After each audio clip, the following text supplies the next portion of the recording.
좌우에 계신 분과 이렇게 인사하도록 하겠습니다. 주님께서 함께 하십니다. 주님께서 당신 안에 함께 하십니다. 제가 누군가에게 의미 있는 존재가 되기 위해서는 먼저 그 사람에게 다가가야 하고 또 그 사람과 함께 지내면서 또 함께 살아가면서 그 사람의 필요를 채워줄 수 있을 때 그때 그 사람에게 저는 의미 있는 존재가 될 것입니다. 오늘 창세기 26장의 말씀은 하나님께서 보잘것없는 이삭에게 다가가시고 그와 함께 하시는 삶의 이야기입니다. 이삭에게 다가가시고 함께 하시는 하나님께서 오늘 저와 성도님들에게도 우리 삶 가운데 구체적으로 함께 하심이 믿어지게 되시길 간절히 소망합니다. 아멘. 오늘 본문은 아주 짧고 간단합니다. 이삭이 사는 땅에 흉년이 들어서 그 땅을 떠나 애굽으로 가려고 할 때 하나님께서 나타나셔서 내가 너에게 지시하는 이 땅에 살아야 한다. 그래야 내가 너를 보호하고 또 너와 함께하고 너에게 복을 주고 아브라함과 또 약속한 모든 것을 이룰 수 있다고 그렇게 말씀하십니다. 이 말씀을 듣고 이삭은 애굽으로 가려고 했던 마음을 돌이켜서 그랄 땅에 거주합니다. 지금 이 내용이 방금 저와 함께 읽으신 창세기 26장 1절부터 6절의 내용입니다. 이 1절로 6절의 내용을 통해서 성도님들과 함께 26장 전체를 함께 살펴보고 또 나눠보려고 합니다. 이삭은 하나님의 말씀에 순종하고 애굽으로 가려고 했던 마음을 돌이키게 됩니다. 하나님께서 이삭에게 허락하신 흉년이 무엇을 의미할까 생각해 보게 되었습니다. 오늘날 하나님께서 그리스도인들에게 고난을 허락하시는 이유는 무엇일까 이렇게 생각하면서 대개 그리스도인들에게 고난이 허락되는 이유를 고난으로 순종을 배울 수 있다. 또 고난을 통해 연단받아서 순금과 같이 되어서 우리 신앙이 굳건해지고 우리가 또 믿음이 자랄 수 있다. 이렇게들 많이 말합니다. 그 외에도 많은 이유가 있겠죠. 그런데 이삭의 상황을 보면 무엇보다 중요한 이유가 있다는 사실을 알 수 있습니다. 저희가 함께 창세기 26장 1절을 한 목소리를 읽도록 하겠습니다. 시작. 아브라함 때에 첫 흉년이 들었더니 그 땅에 또 흉년이 들매 이삭이 그랄로 가서 블레셋 왕 아비멜렉에게 이르렀더니 이삭이 흉년이 들었는데 아비멜렉 왕에게 찾아갑니다. 흉년이 들었는데 왜 하나님을 찾지 않는지 또 그렇게 근심 걱정 고민을 하면서 왜 하나님을 찾지 않는지 생각하게 되었습니다. 이삭은 흉년이라는 고난을 겪으면서도 하나님을 찾지 않고 오히려 애굽으로 떠나려고 했습니다. 애굽에는 곡식이 있고 또 먹고 살아갈 충분한 음식이 있기 때문에 그저 육신의 필요에 따라서 생각하고 행동한 것입니다. 왜 이렇게 생각하고 행동하게 되는 걸까요? 자신이 하나님께 선택받았다는 사실을 잊기 때문은 아닐까 생각해 보게 됩니다. 자신이 하나님의 백성이라는 사실을 잊기 때문은 아닐까 그렇게 생각해 보게 됩니다. 자신의 아버지 아브라함에게 이 땅을 주겠다고 약속하신 하나님을 잊고 살기 때문 아닌가 그렇게 생각해 보게 됩니다. 고난이 찾아올 때 저와 성도님들은 반드시 하나님을 가장 먼저 찾게 되시기를 간절히 바랍니다. 이런 이삭에게 하나님께서 나타나셔서 말씀하십니다. 창세기 26장 2절부터 4절을 한 목소리로 읽도록 하겠습니다. 시작. 여호와께서 이삭에게 나타나 이르시되 애굽으로 내려가지 말고 내가 내게 지시하는 땅에 거주하라. 이 땅에 거류하면 내가 너와 함께 있어 내게 복을 주고 내가 이 모든 땅을 너와 내 자손에게 주리라. 내가 내 아버지 아브라함에게 맹세한 것을 이루어 내 자손을 하늘의 별과 같이 번성하게 하며 이 모든 땅을 내 자손에게 주리니 내 자손으로 말미암아 천하 만민이 복을 받으리라. 이는 아브라함이 내 말을 순종하고 내 명령과 내 계명과 내 율례와 내 법도를 지켰음이라 하시니라. 아멘. 방금 읽으신 말씀은 창세기 12장에 하나님께서 아브라함에게 처음으로 나타나셔서 약속의 말씀을 주셨던 그런 말씀입니다. 그때 약속의 말씀을 오늘 이삭에게 나타나셔서 말씀하시는 겁니다. 지금은 어떤 상황인지 이삭의 상황은 아브라함, 그러니까 아버지 아브라함이 이미 죽었고 또 60세에 낳은 에서와 야곱이 벌써 다 큰 상황입니다. 이런 오늘 살아가는 이삭에게 하나님께서 나타나셔서 이삭이 누구인지 또 이삭이 어떻게 살아야 하는지를 가르쳐 주시고 또 말씀해 주시는 겁니다. 내가 너와 함께하고 너에게 복을 주고 너를 통해 큰 민족을 이루고 내 아버지 아브라함과 약속했던 대로 너의 자손들을 통해 모든 사람이 복을 받게 하겠다고 그렇게 말씀하십니다. 내가 너를 지명하여 불렀나니 너는 내 것이라고 말씀하시는 겁니다. 재미있는 것은 여전히 흉년인데 하나님께서 나타나셔서 말씀하셨다고 그냥 여기 그랄 땅에 이렇게 거주합니다. 이런 이삭의 모습을 보면서 하나님께서 가지 말고 이 땅에 머물러라 이렇게 말씀하시면 가지 않고 머무를 수 있는 걸까? 나는 너의 하나님이니까 내 말을 신뢰하라 이렇게 말씀하시면 그냥 따를 수 있는 걸까? 이런 생각을 하게 되었습니다. 어떤 분이 아주 전망이 좋은 사업 아이템을 발견했습니다. 앞으로 살아가는데 꼭 필요하기 때문에 많은 투자자가 모였고 어떻게 사업을 꾸려나갈까 그게 고민하면서 지내는데 성령께서 이 사업을 하지 말라고 말씀하십니다. 사업을 하면 돈을 벌 수밖에 없는데 성령께서 사업을 시작하지 말라고 하십니다. 가족도 먹여 살려야 하고 또 사업을 통해 회사 내에서 위치도 가정에서 위치도 그리고 사회적인 위치도 확고하게 다져야 하는데 자꾸 성령께서 사업을 하지 말라는 그런 말씀을 하시는 겁니다. 그 사업을 안 하면 다른 사업의 길을 열어줄 거라고 그렇게 말씀하시면 충분히 순종하겠는데 아무런 대안도 말씀하지 않으시면서 사업을 하지 말라라는 그런 말씀만 하시는 겁니다. 만약에 이런 상황이 우리 가정에 일어난다면 어떠시겠습니까? 저는 자식의 입장으로서 이런 일이 저희 아버지에게 일어난다면 내심 이렇게 화가 나고 괜히 억울하고 그렇다고 아버지께 사업을 하지 말라고 이렇게 말씀을 드리지 못할 것 같습니다. 요즘 취업하기가 정말 힘들다고 합니다. 한 청년이 취업 준비를 열심히 해서 높은 토익 점수와 그리고 다양한 자격증을 갖춰서 여러 기업에 이력서를 넣었는데 한 곳에서 면접을 보러 오라고 하는 겁니다. 면접을 준비해서 잘 마쳤고 다행히 합격자 명단에 이름이 올라간 것을 확인했는데 갑자기 그때 성령께서 이 합격한 회사에 들어가지 말라고 하십니다. 여기는 너가 있어야 될 곳이 아니라고 그렇게 말씀하시는 겁니다. 하루라도 빨리 사회생활을 시작해서 부담스러운 학자금 대출도 갚고 또 결혼도 준비해야 되는데 성령께서 자꾸 이 회사는 너가 있을 곳이 아니라는 그런 마음을 주시는 겁니다.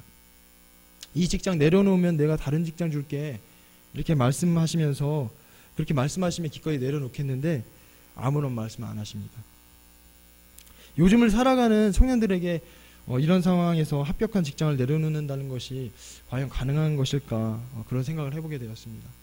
만약 성도님들의 가정에 이런 상황이 발생하면 성도님들의 마음이 어떠실까 싶습니다.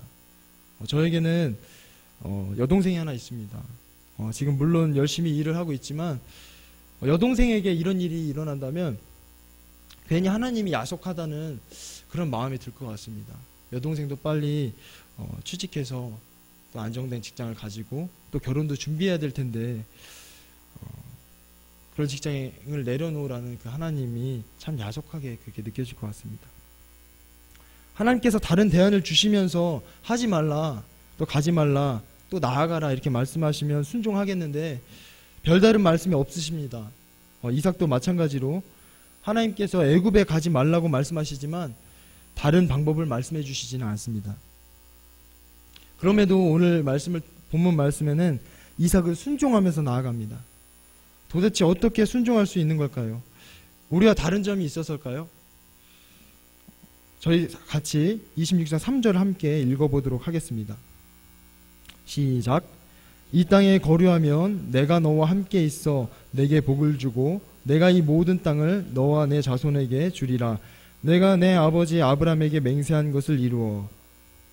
하나님께서 함께 하시겠다고 이렇게 말씀하시면 무조건 순종할 수 있는 걸까요? 하나님께서 복 주신다고 그랄 땅에 거주할 수 있을까요? 하나님께서 무엇을 어떻게 해주셔야지 순종할 수 있는 걸까 그런 생각을 하게 됩니다. 여전히 흉년이지만 이삭이 그랄 땅에 거주할 수 있는 이유는 오늘 본문에서 단 한 가지입니다.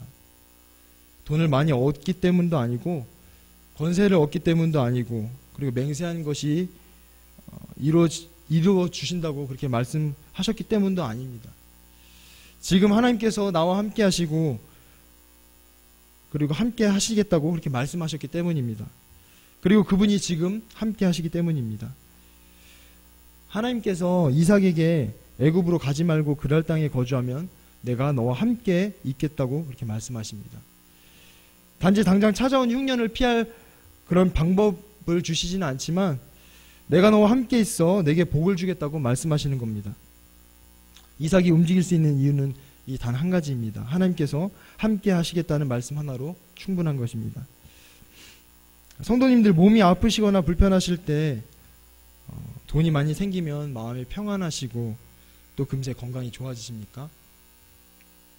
많이 배워서 똑똑하고 교양 있는 것으로 위로가 되시는 분이 계십니까? 누군가 내 옆에서 같이 아파하고 괴로워하고 또 위로하고 격려해주고 기도해주고 도와줄 때 마음의 힘을 얻고 회복을 경험하지는 않으십니까? 이삭에게는 하나님께서 함께 하시겠다는 이 말씀 하나로 충분한 것입니다. 이 세상 살아가시면서 어떤 어려움이 닥쳤을 때 하나님께서 나와 함께 하심 하나만으로 충분하다고 그렇게 고백하실 수 있는 저와 성도님들 되시길 간절히 소망합니다. 저희가 읽은 창세기 26장 1절부터 6절 이후에는 하나님께서 이삭과 항상 함께 하시고 계속해서 복을 주시는 내용입니다. 이삭이 아버지 아브라함처럼 하나님의 말씀대로 살아가려는데 그 땅에 사는 남자들이 자신의 아내의 아름다운 외모를 보고 자신을 죽이진 않을까 그런 두려움 때문에 그 땅 사람들에게 자신의 아내를 누이라고 속입니다.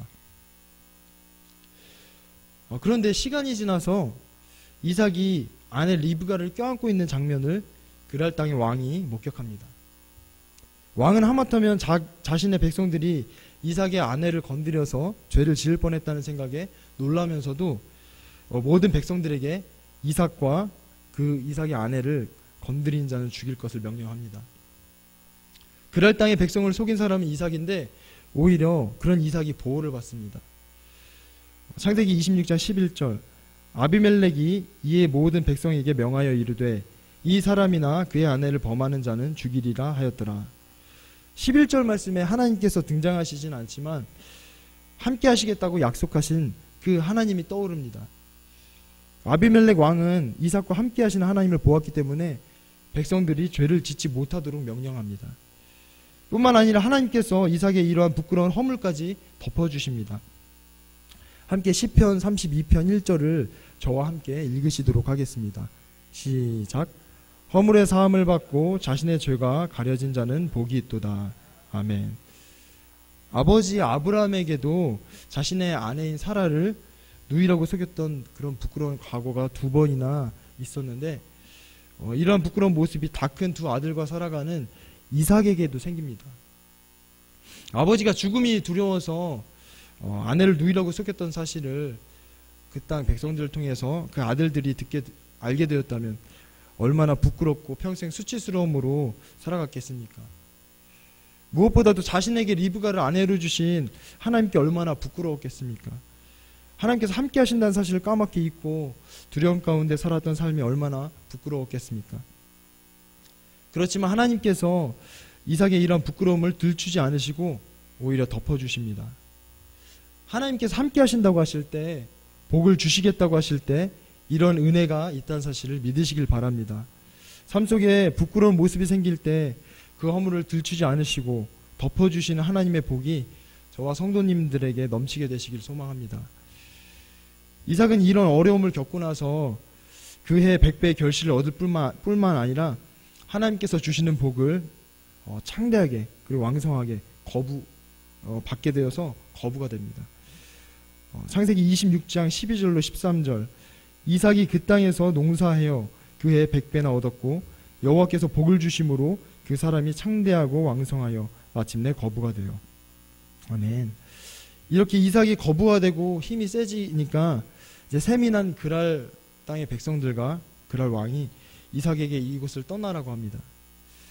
이삭은 조용히 그곳을 떠나 조금 떨어진 곳에 거주하면서 근처에 우물을 팝니다. 당신은 물을 얻기가 힘들기 때문에 우물을 파서 나오는 물로 생활을 했습니다. 근데 우물을 판다고 해서 물이 다 나오는 게 아니고 우물을 얻는 것도 보통 어려운 것이 아닙니다. 그렇게 이삭이 우물을 팠을 때 샘 근원을 얻습니다. 창세기 26장 19절을 세번역 성경으로 찾아보면 이렇게 나와 있습니다. 이삭의 종들이 그랄 평원에서 우물을 파다가 물이 솟아나는 샘 줄기를 찾아냈다. 단순히 물이 고여있는 우물이 아니라 물이 솟아나는 샘 줄기, 즉 생수를 찾아냅니다. 그런데 그랄의 목자들이 와서 자신들의 우물이라고 주장하면서 빼앗아갑니다. 이삭은 욕심을 부리지 않고 또다시 반복해서 우물을 파고 또다시 반복해서 우물을 파고 물을 얻습니다. 이삭이 우물을 팔 때마다 물이 솟아나는 것입니다. 이삭과 함께 하시는 하나님이 떠오르십니까? 이삭이 설령 7번 우물을 파서 또 7번 빼앗긴다고 해도 하나님께서는 8번 우물에 물을 솟아나게 그렇게 하실 것이라는 그런 하나님의 마음을 좀 보게 되었습니다. 성도님들께서 산에 삼을 캐러 가셨는데, 그래서 산에서 삼을 캐다가 정말 산삼을 캐셨는데 옆에 있던 신만이가 와서는 자기 것이라고 우기면서 빼앗아가는 겁니다. 그럴 때 성도님들의 기분이 어떻겠습니까? 이런 일이 반복된다면, 2번, 3번 반복된다면 그 기분이 어떠시겠습니까? 흉년으로 인해서 그랄 땅에 머무는 이삭은 하나님께서 자신과 함께 하신다는 사실을 알면서도 때로는 그 사실을 잊고 아둥바둥 거리면서 그렇게 부끄러운 일을 겪게 되기도 하고 두려운 시간을 보내기도 하고 억울한 일로 마음고생을 하기도 합니다. 그럼에도 불구하고 함께 하시는 하나님, 허물을 가려주시고 또 거부가 되게 하시고 실망치 않게 하시는 그 하나님께서 늘 이삭에게 나타나셔서 두려워하지 말라, 내가 너와 함께 있어, 내게 복을 주어 내 자손이 번성하게 하겠다고 그렇게 말씀하십니다. 창세기 26장 24절을 함께 읽어보도록 하겠습니다. 시작. 그 밤에 여호와께서 그에게 나타나 이르시되 나는 내 아버지 아브라함의 하나님이니 두려워하지 말라, 내 종 아브라함을 위하여 내가 너와 함께 있어 내게 복을 주어 내 자손이 번성하게 하리라 하신지라. 아멘. 하나님께서 이삭과 함께 하시고 어떻게 이삭을 지켜보시는지 생각하게 됩니다.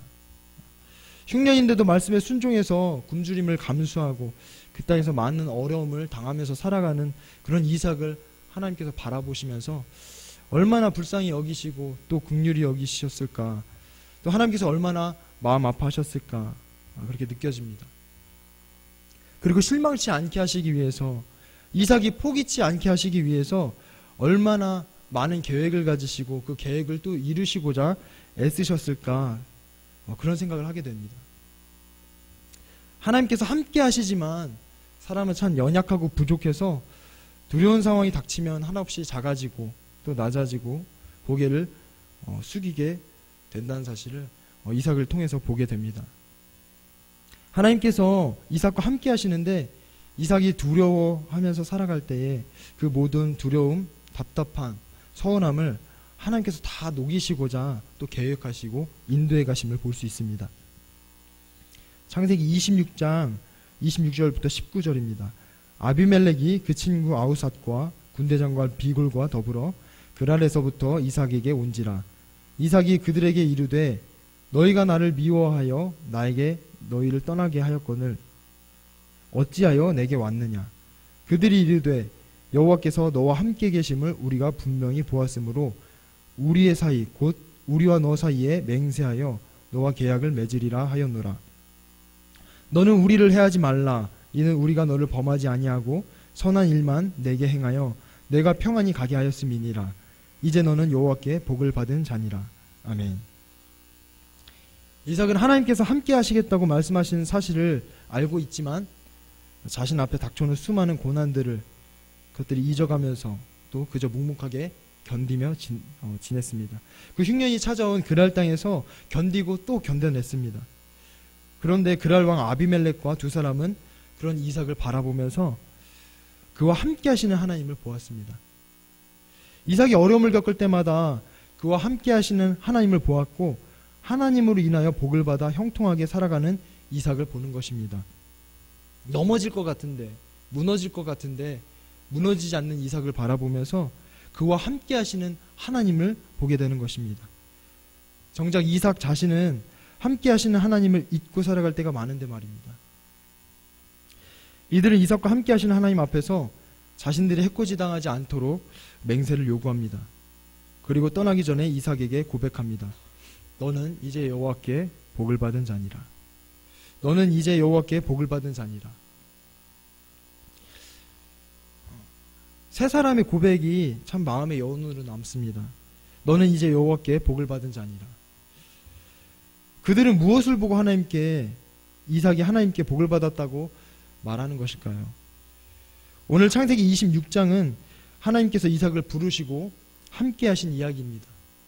그런데 창세기 26장의 내용은 결코 이삭의 내용만은 아닙니다. 오늘 이곳에서 하나님의 자녀로 또 하나님의 백성으로서 하나님을 예배하며 살아가는 저와 성도님들의 삶의 이야기이기도 합니다. 살아가시면서 찾아오고 또 찾아오는 고난 가운데 성도님들께서 무엇을 간절히 바라게 되십니까? 하나님께서는 저와 성도님들과 늘 함께 하십니다. 삶 가운데 성도님들을 괴롭게 하는 그런 원수 같은 사람들이 있습니까? 믿지 않는 가족들로 인하여 마음 아프고 괴로워하시는 분들 계십니까? 학벌도 재물도 또 내세울 것도 또 뭐 모은 것도 쌓은 것도 없어서 늘 초라하거나 서러우실 때가 있으십니까? 또 가족 중에 병으로 고통 가운데 계신 그런 분들이 계십니까? 알게 모르게 수많은 일들이 성도님들의 삶 가운데 있을 겁니다. 그런데 성도님들께서 그런 어려움 속에서 가슴 아파하실 때, 또 괴로워하실 때 하나님께서 더 아파하시고 괴로워하신다는 사실을 잊지 않으시길 바랍니다. 하나님의 자녀로서, 하나님의 백성으로서 또 성도님들이 마땅히 감당해야 할 그 모든 것들을 하나님께서 함께 감당하시고 또 승리로 인도하시며 성도님들 높여주실 줄 믿으시길 바랍니다. 죄인과는 전혀 상관없으신 주님께서 죄인에게 찾아오실 때 삶을 살아갈 수 있는 이유가 생기고 또 소망이 생기듯이 저와 성도님들의 삶 가운데 오셔서 살아갈 이유를 주시고 또 소망을 주시고 또 하나님 늘 저희 모두와 동행하시면서 저희에게 사명을 주시고 저희를 또 동역자로 불러주셔서 저희를 사용하시는 그 하나님과 동행하시면서 복된 삶을 살아가시는 우리 성도님들 되시기를 간절히 소망합니다. 시편 23편 4절을 저와 함께 한 목소리로 읽도록 하겠습니다. 내가 사망의 음침한 골짜기로 다닐지라도 해를 두려워하지 않을 것은 주께서 나와 함께 하심이라. 주의 지팡이와 막대기가 나를 안위하시나이다. 아멘. 기도하시겠습니다. 사랑하는 하나님 아버지, 오늘 이삭에게 다가가셔서 이삭과 늘 함께 하셨던 하나님을 생각하며 주님의 은혜와 사랑을 돌아봅니다. 우리를 위해 하나뿐인 아들을 보내주셔서 그의 피 흘려 죽으심을 통해 저희를 죄에서 깨끗하게 하셨고 이제 저희 안에 성령으로 오셔서 늘 함께하게 하시며 감사드립니다. 삶을 살아가면서 사망의 음침한 골짜기로 다닐지라도 저희와 함께 하시는 주님을 잊지 않고 오직 주님의 뜻대로 살아가기에 하나님을 드러내는 저희 생명나무 교회가 될 수 있도록 인도하여 주시옵소서. 늘 깨어 기도하며 주님의 말씀 앞에 서므로 주님의 인도하심을 따라 주님께서 허락하신 사명 감당하고 하나님께 쓰임받는 그런 행복한 삶을 살아갈 수 있는 저희 모두가 되게 하여 주시옵소서. 모든 것을 감사드리며 살아계신 우리 구주 예수 그리스도의 이름으로 기도드립니다. 아멘.